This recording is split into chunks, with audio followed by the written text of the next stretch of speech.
നിങ്ങൾ പ്രത്യേക ഒരു രാജ്യത്തിൻ്റെ ഇടയിൽ മറ്റൊരു പറയാ ആളുകളുടെ ഇടയിൽ എല്ലാ തിക്കും നോട്ടും ഞോടും ഒക്കെ മേടിച്ച് ഇങ്ങനെ ഭയന്നും ഒക്കെ ജീവിക്കുന്ന ആളുകളാണ്.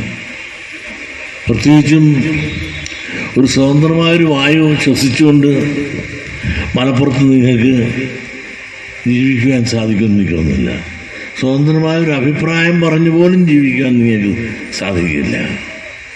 മലപ്പുറം ഒരു പ്രത്യേക രാജ്യമാണ്, പ്രത്യേക ചില ആളുകളുടെ സംസ്ഥാനമാണ്.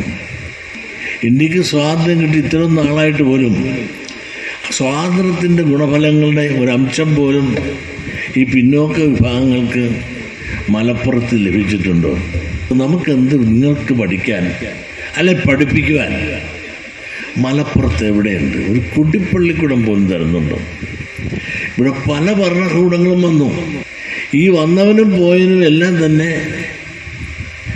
അവരുടെ കുടുംബസ്വത്തായി കണക്കായിക്കൊണ്ട് അവരുടെ കുടുംബത്തിലേക്ക് എല്ലാ അധികാരങ്ങളും അവകാശങ്ങളും കൊണ്ടുപോയപ്പോൾ ഈ പിന്നോക്ക വിഭാഗങ്ങൾക്ക് ഒരു പൊട്ടും പടിയുമെങ്കിലും അയ്യപ്പൻ ജനിക്കട്ടെ എന്ന് കണക്കാക്കിക്കൊണ്ട് ഒരു കുടിപ്പള്ളിക്കൂടം പോലും കൊടുത്താനില്ല. ഒരു കോളേജുണ്ടോ അവിടെ?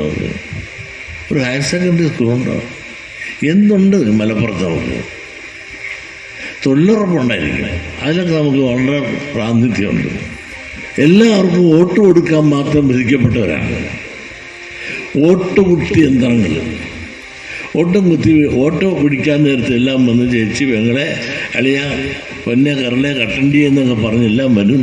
അതും മേടിച്ച് ഓട്ടം മേടിച്ചുകൊണ്ട് പോയാൽ നമ്മൾ ആരും ആലുവ മണത്തോളം വെച്ച് കണ്ടതായി ഭാവിക്കാറില്ല, ഒന്നും തരാറില്ല.